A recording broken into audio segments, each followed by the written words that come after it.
নমস্কার বন্ধুরা, আমি মৌমিতা আহারে বাহারিতে আপনাদের সকলকে স্বাগত। আজ আমি বানাবো সেমাইয়ের পায়েস। চালের পায়েস তো অনেক খেয়েছেন, এবারে একবার দেখা যাক কিভাবে আমি সেমাইয়ের পায়েস বানাই। এর জন্য আমি এক প্যাকেট সেমাই নিয়ে নিয়েছি। এর প্যাকেটটা কেটে নিচ্ছি, নিয়ে একটা বাটির মধ্যে ঢেলে নিচ্ছি। দেখুন কত সরু সরু সেমাই, কিন্তু এটা যেহেতু লম্বা রয়েছে রান্না করতে অসুবিধা হবে, তাই আমি এটাকে ভেঙে ছোট করে নিয়েছি। একদম টুকরো টুকরো করে প্রায় গুঁড়োর সমান করে নেব, যাতে খেতে সুস্বাদু হয় এবং রান্না করতেও সুবিধা হয়। এভাবে হাত দিয়ে ভেঙে ভেঙে কেমন গুঁড়ো করে নিচ্ছি।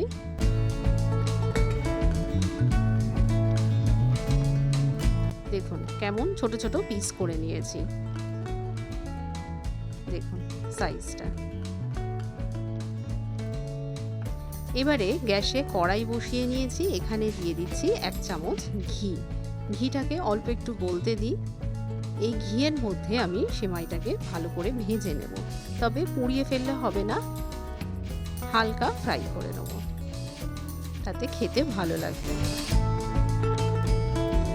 এভাবে ভেজে নিলে সেমাইটা দুধের মধ্যে গলেও যায় না। নেড়ে চেড়ে ভেজে নিচ্ছি, তবে গ্যাসের ফ্লেমটা এই সময় মিডিয়াম রাখতে হবে, না হলে পুড়ে যাবে।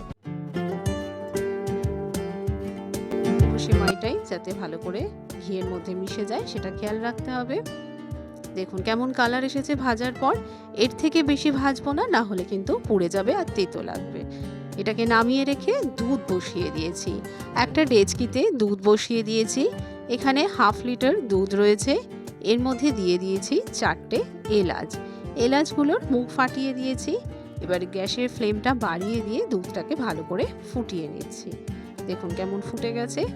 এবারে নাড়িয়ে নিচ্ছি আর গ্যাসের ফ্লেমটা কমিয়ে নিয়ে আরও খানিকক্ষণ ফুটিয়ে নিচ্ছি।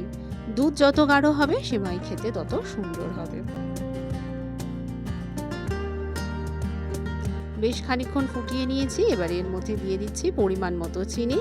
সেমাই কিন্তু একটু গাঢ় মিষ্টি খায়, আপনারা আপনাদের স্বাদ মতো চিনি ব্যবহার করবেন। চিনিটাকে গলিয়ে নিচ্ছি।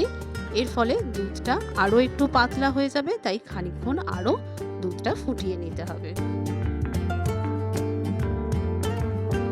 দেখুন দুধটাকে ফুটিয়ে আরও গাঢ় করে নিয়েছি। এবার এটাকে নামিয়ে রাখছি। এবারে ভেজে রাখা সেমাইয়ের কড়াইটা আবার গ্যাসে বসিয়ে দিয়েছি। এর মধ্যে এবারে ফুটিয়ে রাখা দুধটা ঢেলে দেব।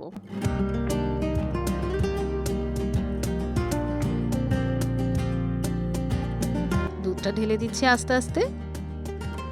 দুধ দেওয়ার পর সেমাইটাকে ভালো করে ফুটিয়ে নেব। খুব সহজেই সেমাইয়ের পায়েস তৈরি করা যায় এবং খুব অল্প পরিমাণ জিনিস দিয়ে এটা তৈরি হয়ে যায়। হাতে যদি 10 থেকে 15 মিনিট সময় লাগে, এরকম সেমাই সহজেই বানিয়ে ফেলতে পারেন। এরপর ওপর থেকে ছড়িয়ে দিচ্ছি কিশমিশ আর কাজু বাদাম। এই সময় কিশমিশটা দিয়ে দিলে দুধের মধ্যে ফুলে যায়। কিছুটা কিশমিশ আর কাজু বাদাম রেখে দিলাম ওপরে ছড়িয়ে দেওয়ার জন্য। দেখুন দুধ কতটা কমে গেছে, সেমাইটা সেদ্ধ হয়ে গেছে। এবারে এটাকে নিভিয়ে দিচ্ছি, কারণ এর থেকে বেশি ঠান্ডা করলে জমে যাবে। দেখুন একটা ঠান্ডা করে বাটির মধ্যে বসিয়ে নিয়েছি, কত সুন্দর লাগছে। তাহলে আজকের মতো এইটুকুই, ধন্যবাদ।